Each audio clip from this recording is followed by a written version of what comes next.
Nós vamos dar continuidade ao capítulo 14. Aqui ainda, apenas fazendo uma rápida revisão,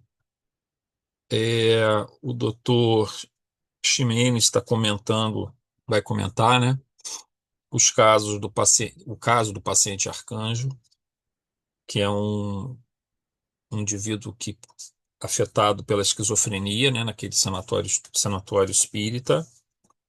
É, eu queria lembrar aqui um ponto que nós comentamos na semana passada, no item um da apostila, né? Hoje a gente vai ler o item 2 aqui e comentar os itens 2, 1 em diante.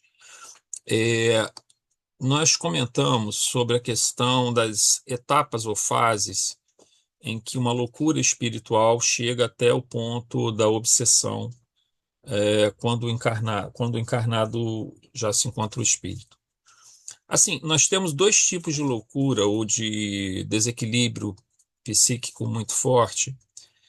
Um é aquele que o espírito está lúcido. A gente vai ver um caso desse ainda nesse capítulo 14. Acho que não vai dar para ver hoje, mas vamos ver como é que vai ser o andamento, talvez dê para ver. É um caso onde você tem um espírito que não tem a loucura no plano espiritual. Ele está lúcido, apesar de trazer sérios problemas kármicos. Então, quando ele reencarna, ele encontra um corpo físico que tem a maior probabilidade, os traços predisponentes para a esquizofrenia, porque isso é um processo kármico dele.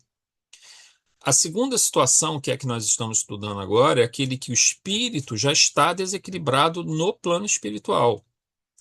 Ele já tem, ele no plano espiritual, ele não tem a lucidez plena, ele já tem o desequilíbrio dele. Então, o que que acontece nesse caso, que é o caso do arcanjo? O que que acontece nessa situação? Aí vem aquelas etapas que nós falamos. Primeiro, o espírito, ele desequilibra o seu perispírito, seu corpo espiritual. Então, a energética do seu corpo espiritual fica desequilibrada, especialmente naquela região mais afetada, no caso, o cérebro, a região do cérebro, pode ser o chakra coronário aqui em cima, né? Pode ser o chakra cerebral. Essa região ficará afetada. Quando ele reencarnar, essa energética vai do perispírito, se transfere gradualmente, ou até às vezes um pouco mais rápido, para o corpo físico. Então, quando ele encarna e vier a desencadear esse processo do desequilíbrio do cérebro dele, da região neurológica, aí nós teremos o eclodir desse desequilíbrio que já é mais, digamos assim, no campo espiritual, ele já tem essa tendência, ou a manifestação é plena, quando ele já então, já desde criança manifesta, ou ele já tem esse desequilíbrio, ele tem algum grau de lucidez, mas ele já tem um desequilíbrio psíquico muito forte, oscilando, e quando o corpo físico dele acaba por ser, o cérebro dele acaba por ser afetado, e geralmente isso vai acontecer aí por volta dos 18, 19, 20 anos, né? Que em geral as esquizofrenias acometem mais nessa época, mas pode ser um pouco antes também. Aí desencadeia o espiritual e o físico. Então, essa é a terceira etapa. Na quarta etapa, o espírito obsessor, que normalmente está ligado a ele, se aproveita dessa condição de fragilidade para a potencializar o processo desse desequilíbrio psíquico. Então, ele tem um problema que é dele, como espírito, que o desequilibra, que o traz sofrimento. Ele tem um problema no perispírito, que é a projeção desse pensamento desorganizando o perispírito. Ele tem um problema no corpo físico e tem um problema de natureza externa, que é o espírito atuando sobre ele, ele na condição de médium, o espírito atuando sobre ele e potencializando as crises que ele tem, os surtos que ele tem, psicóticos da esquizofrenia, mas também tornando mais frequentes esses surtos. Então a gente viu que o tratamento ali seria o quê? A doutrinação da entidade para diminuir. E se for bem sucedida essa doutrinação, essa desobsessão, a entidade será afastada, será conduzida para tratamento em outras instâncias da espiritualidade Então, diminuirá a frequência e a intensidade dos surtos psicóticos. Então, com isso, a medicação, né, os psicofármacos aplicados a ele vão começar a produzir melhores resultados. De tal forma que talvez seja possível, de acordo com a situação, no caso do arcanjo, vai ser possível, que ele possa sair da internação e começar digamos, poder conviver com a família desde que ele continue tomando as medicações. Ele terá problemas, os remédios têm efeitos colaterais, né? Mas no sentido assim de deixar um certo embotamento, mas eles diminuem ou praticamente evitam as crises, né? Então, mas para ter sucesso nisso, tem que ter o processo desobsessivo também sendo feito. E dependendo de como ele também se esforçar dentro desse processo, quando ele tem os momentos de lucidez e ele trabalha para se melhorar, ele pode ir reorganizando o seu próprio cérebro, inclusive. Nosso cérebro ele é muito moldável, mesmo essas, vamos chamar assim, lesões, né? Que nem é um termo assim plenamente correto. Até a Mônica me fez uma pergunta, eu não vou comentar isso aqui porque o tempo é curto, né, para a gente poder fazer o estudo. Mas a Mônica até tinha comentado essa questão sobre como poderia uma lesão ser corrigida, que nós falamos, né, que às vezes o espírito conseguiria corrigir essa lesão ou por medicamentos e tudo mais. É porque, na verdade, o problema acontece é que a gente vai ter oportunidade de tratar isso talvez num outro estudo, mas só para deixar uma coisa aqui bem caracterizada, esse estudo do problema dos transtornos mentais, e aqui, claro, nós estamos estudando um caso gravíssimo, que é a esquizofrenia, né? Então, ele é um distúrbio psicótico. Mas, por exemplo, se você pegar uma neurose, vamos dizer que seria uma depressão, ou uma crise de uma ansiedade clínica, síndrome do pânico, transtornos obsessivos compulsivos, que estão no quadro de neuroses, tá? Que também são transtornos mentais, tanto esses quanto casos mais graves, que são os de esquizofrenia, eles podem estar relacionados, e é quase certo que estejam, pelos avanços que nós estamos vendo hoje, com desajustes metabólicos, né? E também com baixa energia dentro das mitocôndrias, né, que são aquelas, digamos assim, vamos chamar assim a grosso modo, aquelas usininhas de força dentro da célula, que os neurônios também têm, essas baixas de energia vão fazer que o neurônio não funcione adequadamente. Então, muitas vezes, a gente fica muito ligado à questão de serotonina, dopamina, noradrenalina, né, como neurotransmissores que causam esses transtornos, mas às vezes também a questão, isso é só secundário, porque na verdade o fator primário é a baixa energia, o enfraquecimento, é o não funcionamento adequado dos neurônios. Aí quando a gente fala em lesão, parece que você tem toda uma região ali que sofreu um impacto, por exemplo. Uma lesão seria o quê? Vamos dizer, um AVC, por exemplo, hemorrágico, né? Onde você teve um derramamento de sangue, estourou um vaso, derramou sangue naquela região, matou aqueles neurônios. Isso seria uma lesão.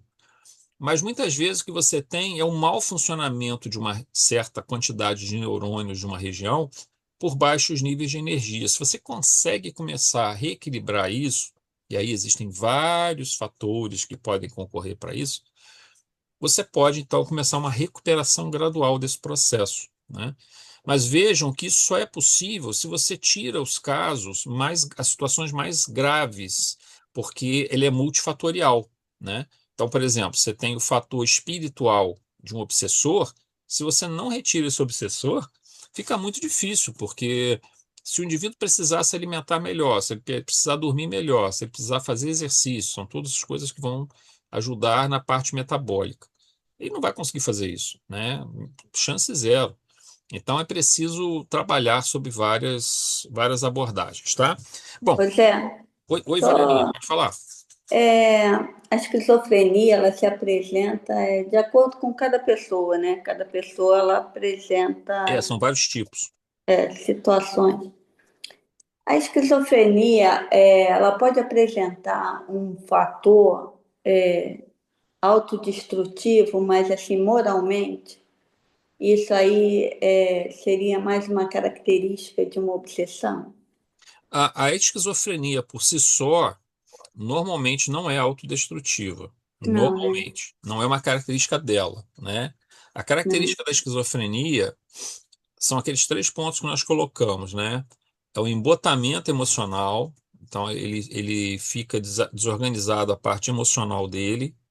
Não no sentido necessariamente de uma tristeza. Ele não consegue articular corretamente a parte da emoção. Ele tem desorganização do pensamento, que é a esquizofrenia hebefrênica, que nós comentamos, mas que também não é desejo de se autoeliminar, né? Uhum. E você tem também o fator persecutório, que é a mania de perseguição. Então a pessoa ouve vozes e ela se sente perseguida. Às vezes vê também, né, vultos. Mas o mecanismo auditivo é mais intenso. Então esses três fatores são os fatores que caracterizam a esquizofrenia. Mas no momento que você tem um obsessor, aí um monte de coisas podem acontecer, né? Vamos dizer que a ideia do obsessor porque eu estou falando isso, Valéria, porque às vezes você pode, a princípio, ter esquizofrenia sem obsessão, certo? Uhum, A princípio, certo. você pode. No quadro de esquizofrenia sem obsessão, não é característico dele que você tenha o desejo tenha as ideações suicidas. Não é normal, não é assim usual isso. Mas o que que acontece? Às vezes o obsessor vai induzir isso, porque o indivíduo está muito fragilizado, ele tem um problema na organização do pensamento dele, então ele tem baixa defesa. Como ele tem baixa defesa, o obsessor consegue trabalhar. Se a ideia do obsessor é eliminá-lo, é matá-lo, é se vingar dele, é que ele desencarne, então ele poderá apresentar ideação suicida, entendeu? Mais Uhum. motivado pelo obsessor do que Obsessor, propriamente pelo não a quadro. doença. Uhum. Porque a doença em si, quando ela vem com o desejo de autoextermínio, né, de ideação suicida, ele está mais no chamado transtorno afetivo, onde há muito sofrimento, muita dor, muito sofrimento, além de outros fatores que se juntam, que não é só a depressão, né? Você vai ter outros fatores que se juntam para formar esse quadro. Tá. Mas o tratamento que você vai usar para controlar alguém que tem desejo de se matar, é o tratamento que você usa para desobsessão e Uhum. antipsicóticos, né? Dependendo do nível de, digamos assim, de desequilíbrio, né? Ou Uhum. incapacidade de concatenar pensamentos que ele tenha. Mas nesse caso que você falou, quase certamente é o obsessor que vai estar se aproveitando e induzindo, né? A situação. Uhum. Oi, Tá bom, Carla. Tudo obrigada. bom? Muito bem. Quem que poderia, gente. Oi. Alô? Tranquilo? Quem que poderia Oi. fazer leitura para a gente, então, começando aqui no caso em tela, nosso amigo tem sido beneficiário. O Arcanjo, tá, gente? O Dr. Ximenes, como médico desencarnado, está citando a situação daquele paciente que foi, digamos assim, cujo obsessor foi doutrinado pelo Dr. Emir, um psiquiatra jovem, né, que é um dos personagens principais desse capítulo aqui. Então, quem que poderia ler para a gente esses parágrafos seguintes aqui para a gente poder comentar?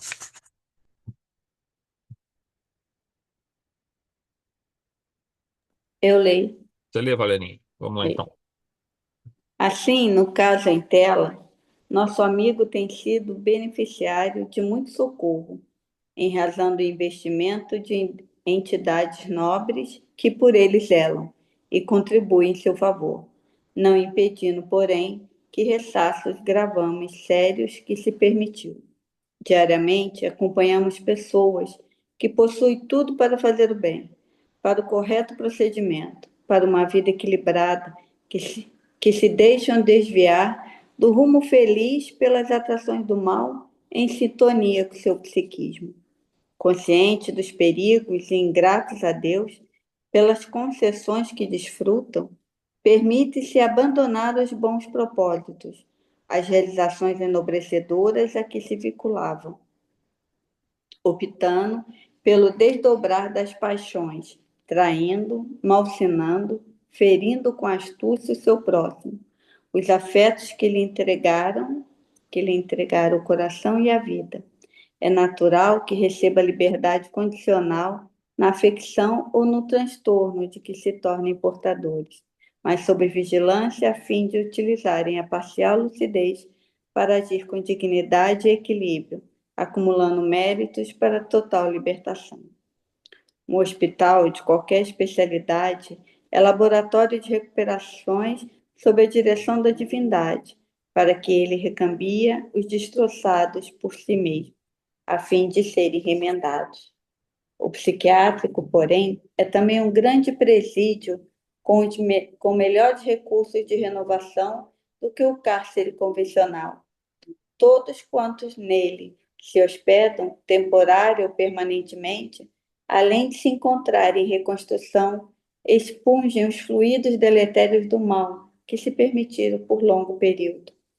É o caso do nosso irmão Arcanjo, liberado de uma das suas vítimas, a sua conduta atrairá outras companhias compatíveis com as aspirações que acalente.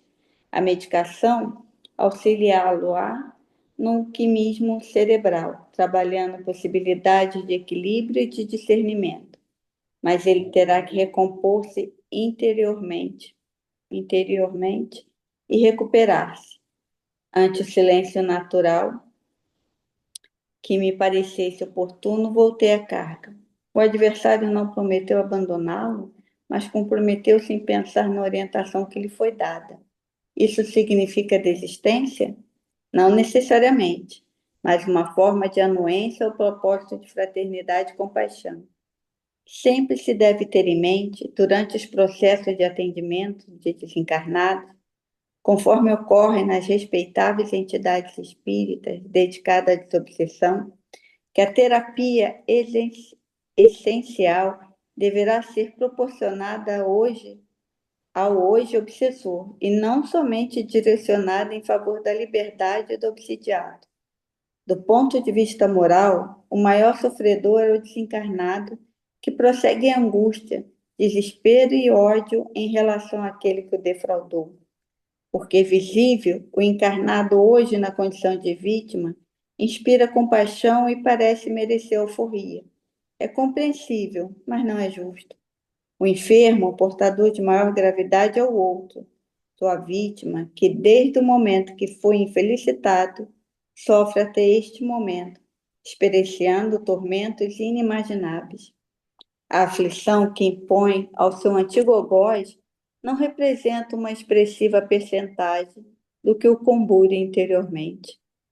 Ao informar que iria pensar, o enfermo desencarnado abriu espaço para a reflexão, que não se permitia antes, para o discernimento do quanto vem aplicando o mal o tempo numa reparação que somente o mantém na desdita. Podemos, desse modo, considerar que esse período em que irá pensar constituirá uma trégua na insânia da perseguição, que resultará no abandono do propósito inditoso da vingança. Muito bem. Lembrando aqui, gente, que o caso do Arcanjo, esse paciente, ele estava numa crise fortíssima, né, num surto, né, fortíssimo, e a entidade foi doutrinada, né, pelo Dr. Emir. Ele conversa com a entidade. O paciente tinha tomado medicações altíssimas, doses altíssimas, e não cessou aquele surto psicótico dele. E aí, no final do diálogo, a gente até comentou, né, que às vezes a espiritualidade utiliza diversos recursos no processo de desobsessão, por exemplo, regressão a vidas passadas. São projetados quadros onde o espírito vê coisas que aconteceram no passado, para que ele também veja que, por sua vez, ele também, de alguma forma, não na vida anterior, mas numa vida antes dessa vida anterior que ele foi vítima, ele também cometeu seus erros. Então, é meio que um ciclo, né, que se repete até que a capacidade de esclarecimento, é, de conexão com a espiritualidade superior, a capacidade de perdoar, de amar ao próximo, vence esse ciclo nefasto, né, que fica se realimentando ali dentro desse processo. Aí fica alternando, né, essas situações de vítima e de carrasco dentro desse processo. Ele conversa com essa entidade, ele não usa esses recursos, nem da regressão hipnótica, nem da projeção desses quadros, até porque é o Emir que está conversando, mas ele está sobre o Dr. Emir, que é encarnado, mas ele está sobre assistência do seu mentor, Dr. Ximenes, que é um psiquiatra desencarnado. O outro recurso é trazer parentes, entes queridos desencarnados para tocarem o coração daquela entidade. Então, existem vários recursos. Mas naquele caso ali, o recurso foi o diálogo e funcionou. Assim, o espírito diz assim, vou pensar, mas se ele fala vou pensar, 90% da questão já está resolvida, entendeu? Quando o espírito aceita pensar naquilo que foi falado, é porque ele já está no ponto já de se transformar, se modificar e aceitar a ajuda. Quando acontece isso, então o processo, então tanto que ele se afasta do arcanjo, desse rapaz. Então ali o rapaz já entra em sono, porque aí a medicação começa a fazer efeito, né? E aí começa-se a questão do tratamento. Então, esse é um ponto também importante, tem que ser destacado. Muito bem. Item 2.1 da nossa apostila, tá? Comentando isso que a Valerinha leu para a gente aí.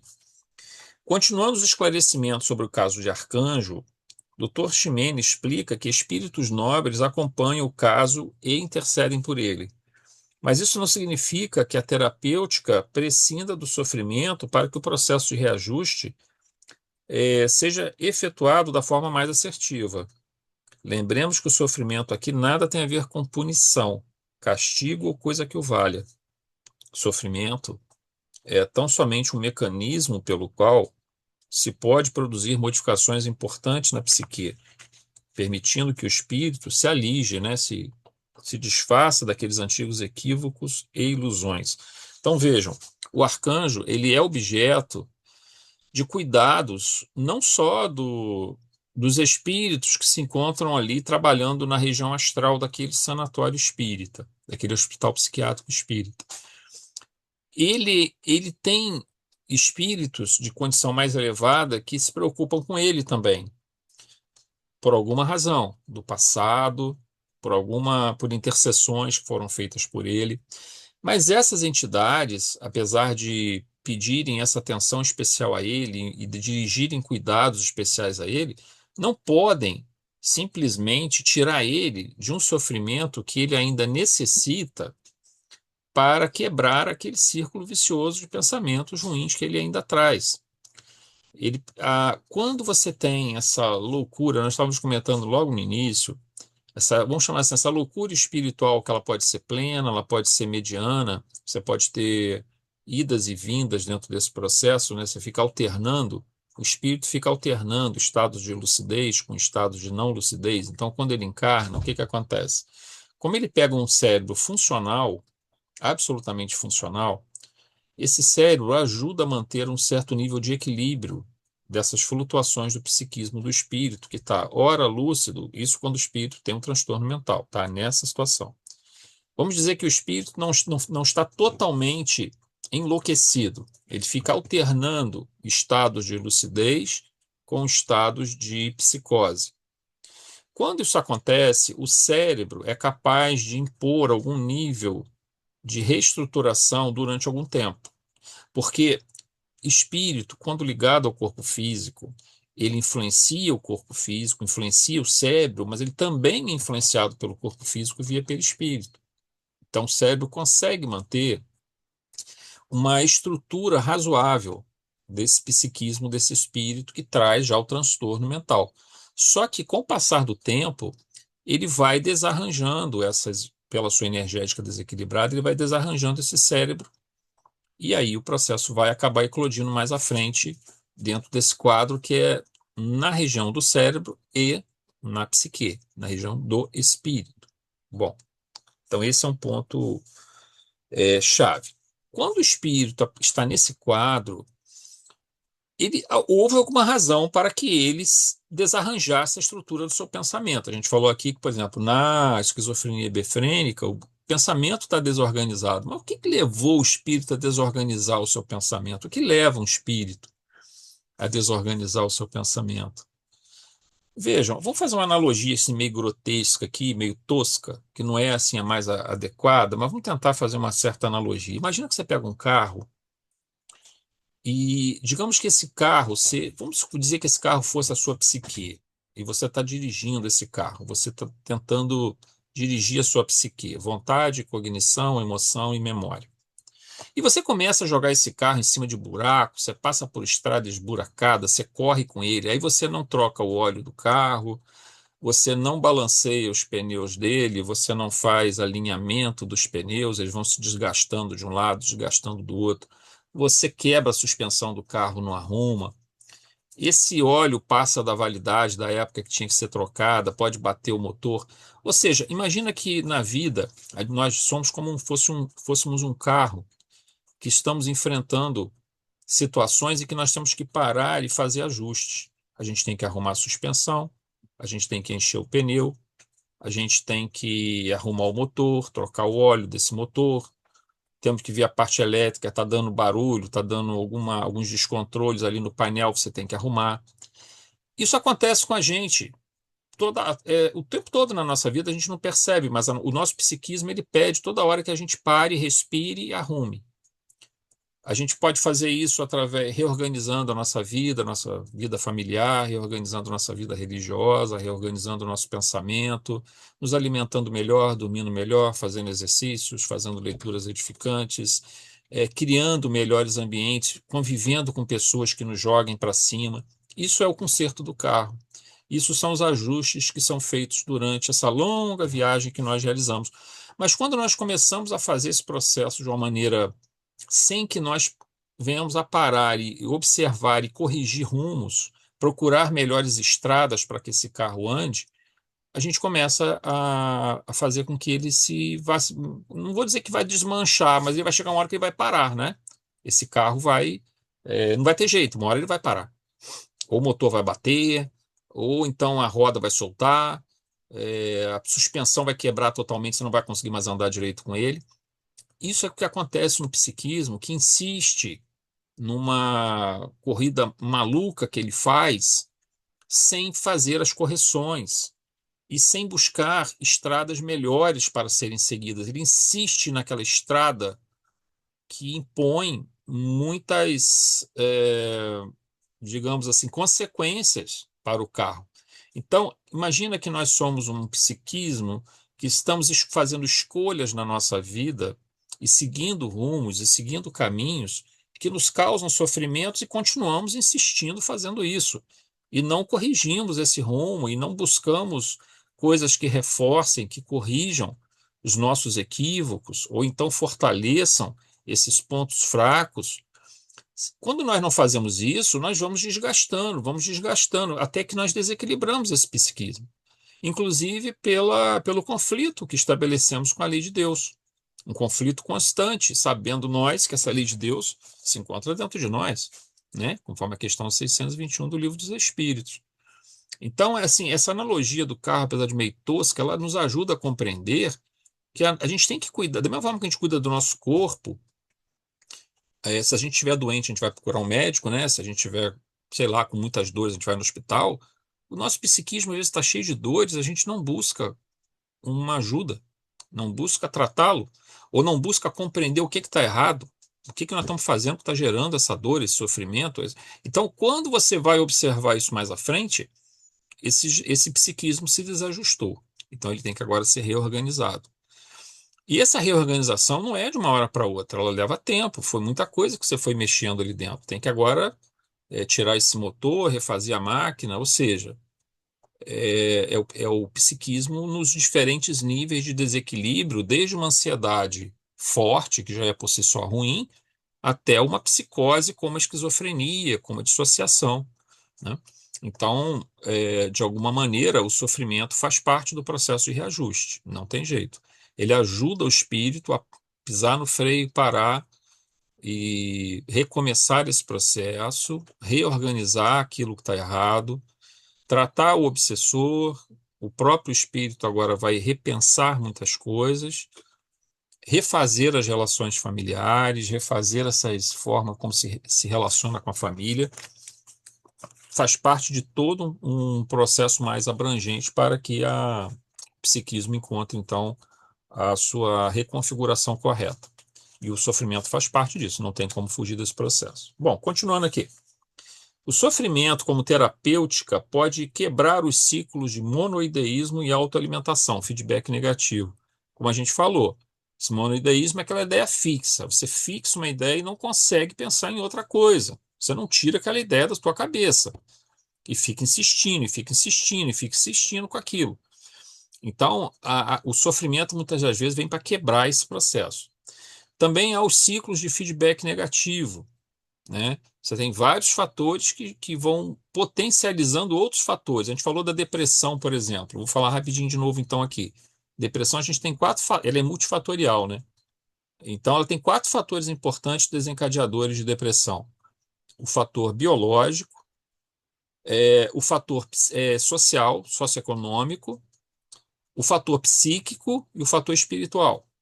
Então, você tem a obsessão, você tem a própria psique, que está doente, você tem fatores sociais, o meio ambiente que você está, por exemplo, um trabalho extremamente estressante, que leva você a um burnout, uma outra síndrome, uma depressão, né? E você tem o fator biológico, vamos botar assim de forma bem simplificada, um desequilíbrio dos neurotransmissores, noradrenalina, dopamina, serotonina. Beleza. Você tem quatro fatores aqui influenciando.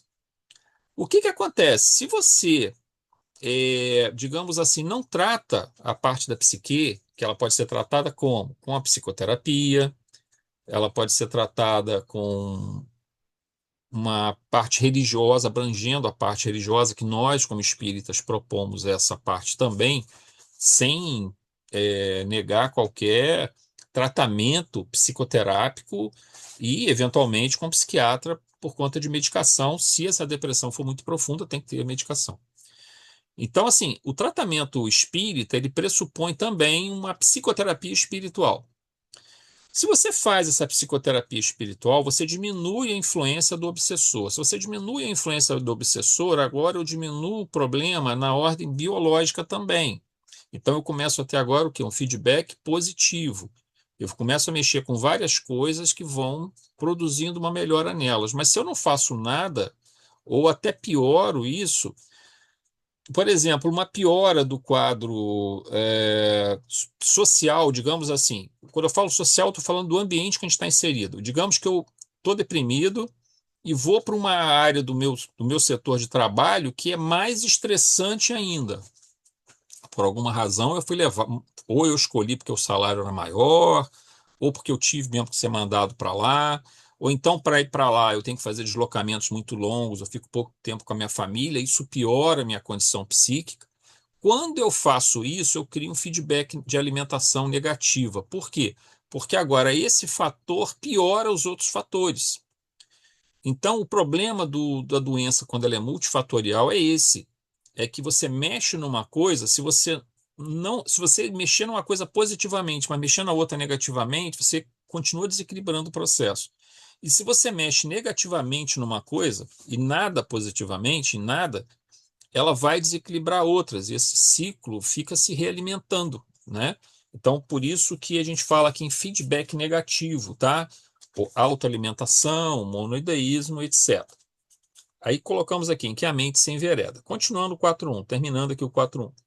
Se esse mecanismo interno, em que a compulsão leva à repetição indefinida da cognição ou emoção, ou seja, daquele pensamento fixo, daquela emoção fixa, digamos, a raiva ou a baixa estima, né? Ou a desvalia, o indivíduo fica se achando que ele não vale nada, que ele não merece ser feliz, que ele não merece encontrar a paz. Muitas pessoas se acham assim dessa forma, elas meio que jogam a toalha. Então, esse tipo a gente vai chamar isso aqui de uma espécie de compulsão no nível da emoção, da afetividade, no nível do pensamento, né? Então, essa compulsão leva à repetição indefinida da cognição e emoção em pensamentos perturbadores. Se não foi quebrado, não for interrompido de alguma forma, o espírito não consegue iniciar o mecanismo de reparação interna, de reestruturação da psique. Então, a gente fala nisso. Você pode ver até que o Ximenes fala, né? Destroçados por si mesmos a fim de serem remendados. Remendados. É um termo assim meio duro que o Dr. Ximenes usa, mas é meio que acontece com a psique quando ela está absolutamente fora de sintonia com o caminho que nos é proposto por Deus, né? A gente se desequilibra, precisa agora corrigir esse processo. E tem formas de fazer isso, seja na medicina terrena, seja na psicoterapia, na farmacoterapia, né? Na farmacologia, né, melhor dizendo. Mas nós vamos ter recursos ótimos dentro do tratamento da proposta espírita para esse processo, juntamente com os outros recursos, juntamente com as outras, com os outros tratamentos. Da mesma forma que o problema é multifatorial, o tratamento é multidisciplinar. Não há tratamento com um problema desse nível, vamos dizer, a depressão, por exemplo, que no caso é o mais complicado, porque ele envolve esses vários fatores. Não há como você tratar uma depressão profunda se você não atacar no sentido de uma. Como ele é multifatorial, a causa tem que ser também. A terapia tem que ser também variada, ela tem que ser também abrangente, tem que ter vários elementos de terapia que você vai ter que usar. Tá? 2.2. Nas palavras do Dr. Ximenes, ele diz assim, o Dr. Ximenes: um hospital de qualquer especialidade é laboratório de recuperações sob a direção da divindade, que para ele recambia os destroçados por si mesmo, ou seja, um indivíduo se impôs isso ao longo do tempo por descuido. Vários fatores, um deles é o descuido consigo mesmo, a fim de serem remendados. São palavras duras, mas verdadeiras. O indivíduo que entra em conflito demorado contra a lei divina que existe dentro de si, na verdade, gente, quando ele entra em conflito com a lei divina dentro de si, ele entra em conflito consigo mesmo também. Ele está criando um conflito consigo mesmo. Isso é o mais doloroso desse processo. Ainda que demore a surtir efeito, mas ele vai surtir. Ele vai desestruturar. É como se fosse o carro que nós estamos jogando numa estrada ruim, batendo com ele, andando em cima de buraco, em cima de pedra. Ele está aguentando. Às vezes o carro é bom, o carro é firme. Ele aguenta um certo tempo, mas uma hora ele desgasta. Ele não vai aguentar isso o tempo todo, né? Uma hora ele vai perder essa capacidade de resistência. Produz imenso conflito interno e os consequentes estados emocionais que acompanham esses conflitos. Aí vem a raiva, o ressentimento, a revolta, a dor, o medo, o vazio, a culpa, ou seja, pensamentos aflitivos que por si só já refletem uma certa desestruturação da psique frente ao prolongado embate. É uma desestruturação quando esses pensamentos, esses estados emocionais ficam repetitivos e cíclicos. É claro que tem hora que você pode sentir ressentimento, tem hora que você pode sentir dor, tem hora que você pode sentir medo, isso não é problema. Isso é normal para a gente ter esses. O que você não pode é ter um estado desse ocorrendo com frequência e muita intensidade, ou se mantendo direto, até nem fica oscilando, ele fica direto. Então, esses estados são indesejáveis, são aflições mentais que não podem ser permitidas. Se o indivíduo chega nessa condição, ele tem que procurar ajuda, né? 2.3. O mentor espiritual, ele que é responsável, né, por aquela instituição, fala da necessidade de se recompor interiormente e expungir fluidos deletérios do mal que o indivíduo se permitiu abraçar e conviver. Mas aqui o termo se desvencilhar de um fluido deletério é, primeiramente, se recompor, se modificar psiquicamente, se reestruturar e, por fim, harmonizar dentro de suas possibilidades evolutivas com a lei divina. Isso, obviamente, independente dos recursos terapêuticos despendidos ao enfermo, necessitará do concurso do tempo. Esse processo de reestruturação sempre depende do concurso do tempo. Dificilmente alguém que chegou nessa condição vai conseguir fazer essa recuperação rápida. A não ser em casos assim, por exemplo, digamos que a depressão ou uma fobia ou um transtorno obsessivo compulsivo seja produzido por um obsessor, tá? Quase que exclusivamente por um obsessor. Nunca é exclusivamente, porque sempre tem um componente anímico né, do próprio indivíduo, da sua própria psique, até de vidas anteriores que vem à tona. Mas digamos que majoritariamente seja produzido pelo obsessor. Se você faz a doutrinação e esse obsessor, digamos, é conduzido para o plano espiritual para tratamento, a melhora do obsidiado, se ele já estiver também envolvido num processo de transformação, ele se propôs a isso, ele está buscando isso, então a cura pode ser rápida. Mas geralmente, o que a gente observa no nosso dia a dia são situações em que a obsessão normalmente não é sozinha. Ela sempre está junta com um nível de desequilíbrio que é do próprio indivíduo. Então você tem um trabalho que é ajudar o obsessor, encaminhá-lo, e agora você tem que ajudar o obsidiado, mas o obsidiado tem que se ajudar também, assim como o obsessor também tem que aceitar, ele também tem que aceitar, ele não pode ser tirado à força desse processo, ele tem que aceitar. O obsidiado tem que aceitar também, ele tem que, vejam, como que Jesus resume, é, um dos resumos que Jesus faz do evangelho, do que seria a lei, ama a Deus de todo o teu coração e ama ao próximo como a ti mesmo. Então existe um amar a Deus, amar ao próximo, que é uma manifestação do divino. O nosso próximo, as outras pessoas, são uma projeção do divino, são obra do divino, são nossos irmãos. E amar a nós, assim como amamos a nós mesmos. Então é preciso nós nos amarmos. Então esse processo, amar a si mesmo, amar ao próximo, amar a Deus, é um ciclo que se fecha e se realimenta positivamente. Se eu consigo exercer, é claro que vão ser com diferentes níveis, cada um deles, mas se eu consigo exercer esse processo, quanto mais eu amo ao próximo, mais eu compreendo a figura de Deus. Quanto mais eu compreendo ao próximo a figura de Deus, mais eu compreendo a mim mesmo. Por quê? Lembremos do Sermão da Montanha. Quando Jesus nos aconselha, aliás, não só aconselha, quando Jesus nos determina, né, a amar ao próximo, a não julgar, a não procurar defeitos no outro, por exemplo, ele fala, né? Tu ficas procurando um cisco no olho do teu irmão, mas não vê uma trave no teu próprio olho, ou um galho no teu próprio olho. O que que Jesus está dizendo para a gente? Ao invés de eu ficar julgando, de eu ficar guardando ressentimento, de eu ficar guardando raiva, de eu ficar procurando defeitos no outro, quanto menos eu fizer isso, mais eu vou ser capaz de ter autoconhecimento de mim mesmo. Porque as duas coisas são incompatíveis. Eu não tenho como ser um julgador dos outros e ficar buscando defeito nos outros, e ficar julgando o caráter dos outros, e ficar tendo raiva e ódio dos outros. Eu não vou conseguir olhar para mim mesmo e me corrigir. Eu não vou conseguir fazer isso. Porque se eu não estou fazendo isso, eu não estou amando a mim mesmo.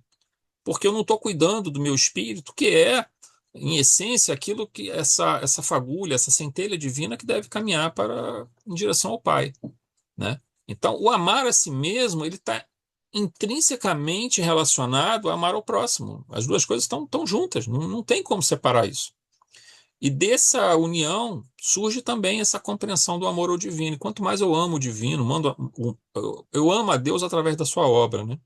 Eu amo a Deus através da projeção da sua obra, olhando a sua obra, contemplando suas leis, contemplando sua soberania. Através dela eu chego ao Pai. Quando eu chego ao Pai, eu olho para mim mesmo com outros olhos, eu olho novamente para um irmão com outros olhos. Então esse processo ele se potencializa, né? Eu consigo torná-lo, por exemplo, se eu olho para um obsessor que está ali deixando uma criança, quando nós estivemos orando na segunda-feira por uma criança, vocês lembram, alguns de vocês que estiveram participando na segunda, criança de 12 anos sendo obsidiada, né? Quando eu olho para esse obsessor, eu não posso ficar vendo nele um inimigo e vendo na criança só uma vítima. Esse é um instantâneo, uma foto que eu tenho desse momento, mas eu não tenho o passado para poder avaliar isso corretamente. Então, a gente precisaria ter todas essas etapas para fazer um julgamento. E nem assim esse julgamento seria bem-vindo, porque nós não temos nada para fazer com um julgamento.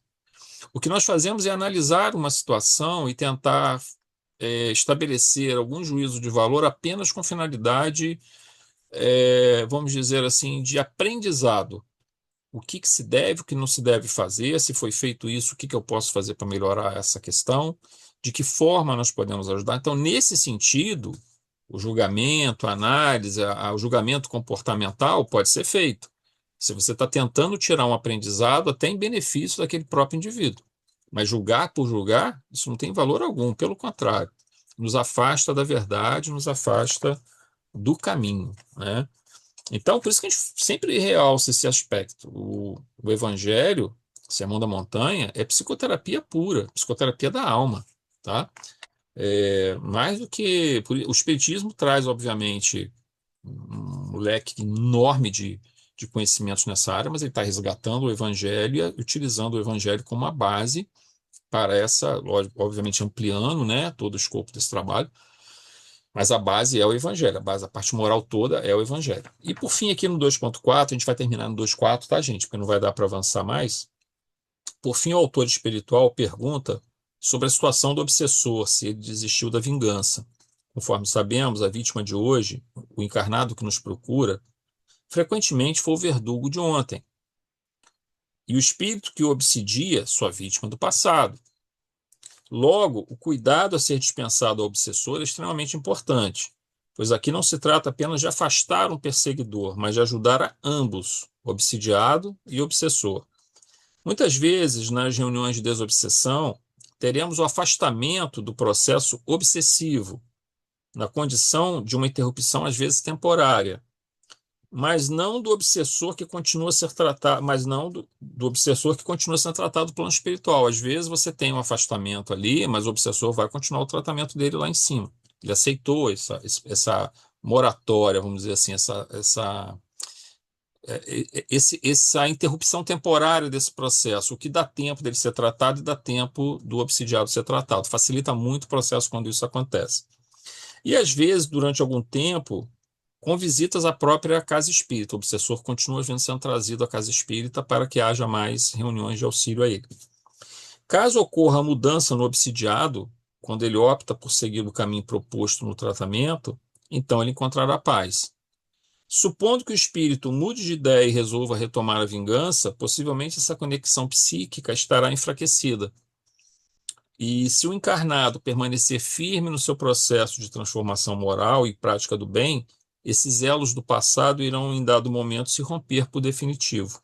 Aqui é sempre preciso considerar o livre-arbítrio de ambas as partes. Por que que a gente coloca isso, gente? Porque às vezes ocorre de você ter uma transformação gradual do obsidiado, seja por um afastamento temporário do obsessor, seja porque o próprio o obsidiado está sendo muito ajudado e está tentando de tudo para se melhorar. é, em desdobramento, ele pede perdão ao seu obsessor, e o obsessor não aceita, não aceita, não aceita, mas aí a gente está observando uma coisa que às vezes pode estar acontecendo. O obsidiado pode estar se transformando, ele pode estar se modificando, ele pode estar começando a ajudar os outros. Ele pode se tornar uma pessoa que vai começar a se preocupar não só consigo mesmo, mas começar a ajudar o próximo. Ele vai começar a modificar seus pensamentos. O que que isso vai produzir? Um enfraquecimento dessa conexão, independente dos fatores kármicos do passado, mas vai haver uma diminuição dessa intensidade na conexão com o obsessor, à medida que ele se modifica. Até que chegará uma hora que, se o obsessor permanecer, digamos assim, flexível nessa postura, e o obsidiado se transforma ao longo do tempo, com ajuda, vai precisar de ajuda para isso, essa ligação se rompe. Não tem mais como o obsessor alcançá-lo.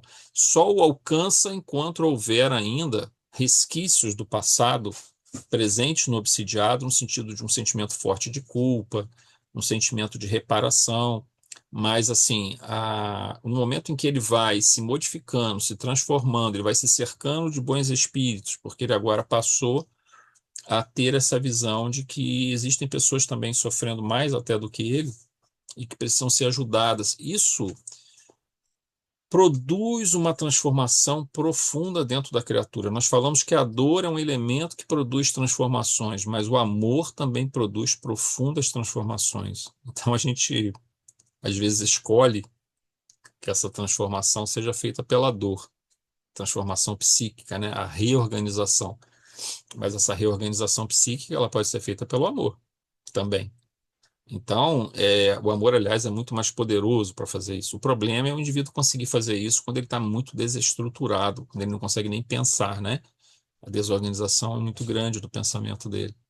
Mas se ele consegue fazer isso, por várias razões possíveis que isso pode acontecer, ele se transforma. E se ele se transforma, se ele se modifica, ele já não é mais o mesmo. E se ele não é mais o mesmo, não existe mais esses elos, esse obsessor não vai conseguindo mais influenciá-lo. Então, existem várias formas pelos quais esse processo se dá. Até chegar a um ponto que, de repente, pode acontecer uma situação, é possível, do obsidiado se ver absolutamente livre desse processo, O obsessor fica enlouquecido porque ele não consegue atuar sobre o obsidiado. E esse obsidiado, mais à frente, quando ele tiver já modificado, transformado mesmo, até em outras vidas, outras experiências reencarnatórias, retornando ao plano espiritual e já mais equilibrado, ele pode vir como reparação, ajudar esse obsessor, recebê-lo como um filho, por exemplo, né? É, e ajudá-lo e orientá-lo. Vai ser aquele filho problemático, vai dar trabalho pra caramba, que vai, mas é a reparação que ele vai fazer. Ele já está mais fortalecido, né? Então a lei permite esses mecanismos aí de ajuste. Gente, nós vamos então fazer o nosso encerramento.